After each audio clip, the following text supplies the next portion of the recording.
Praise the Lord. சில உண்மை நிகழ்ச்சிகள் கற்பனை கதைகளை விட ஆச்சரியமா இருக்கும். நம்ம மனசை விட்டு அகலவே அகலாது. அப்படி ஒரு உண்மை நிகழ்ச்சியை இன்னைக்கு நான் உங்களுக்கு சொல்லவா? அவர் ஆங்கில படையை சேர்ந்த ஒரு சர்ஜென்ட். அவர் எகிப்து நாட்டில் வேலை பார்த்துட்டு இருந்தாரு.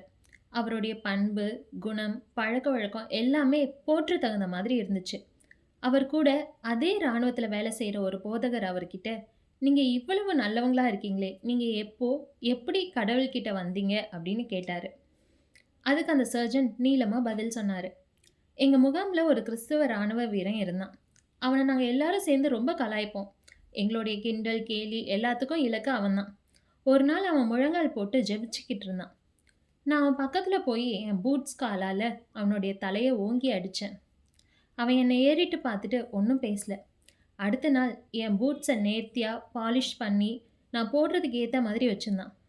நான் எவ்வளவு கொடூரமா அவன நடத்தினேன். அதுக்கு அவன் செஞ்ச பதில் இதுதான்.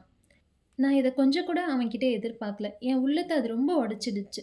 என்ன அறியாமலே என் கண்கள்லேருந்து கண்ணீர் வர ஆரம்பிச்சிருச்சு. என் வாழ்க்கைய நான் இயேசுவுக்கு அர்ப்பணிச்சுட்டேன் அப்படின்னு சொன்னாரு. எப்படிப்பட்ட சாட்சி பார்த்தீங்களா? அந்த ராணுவ வீரன் கடவுள பற்றி பேசல. நற்செய்தி அறிவிக்கல. பிரசங்கம் பண்ணல. தன்னுடைய சகிப்புத்தன்மையால பதிலுக்கு பதில் செய்யாம நன்மை செஞ்சதுனால ஒரு சர்ஜன்ட்டையே கடவுளுக்கு வழி நடத்த முடிஞ்சது. நாம எப்படி இருக்கோம்? நமக்கு தீமை செய்கிறவங்களுக்கு, கெடுதல் செய்கிறவங்களுக்கு நன்மை செய்கிறோமா? சிந்திப்போம். பைபிள் இப்படியா சொல்லுது.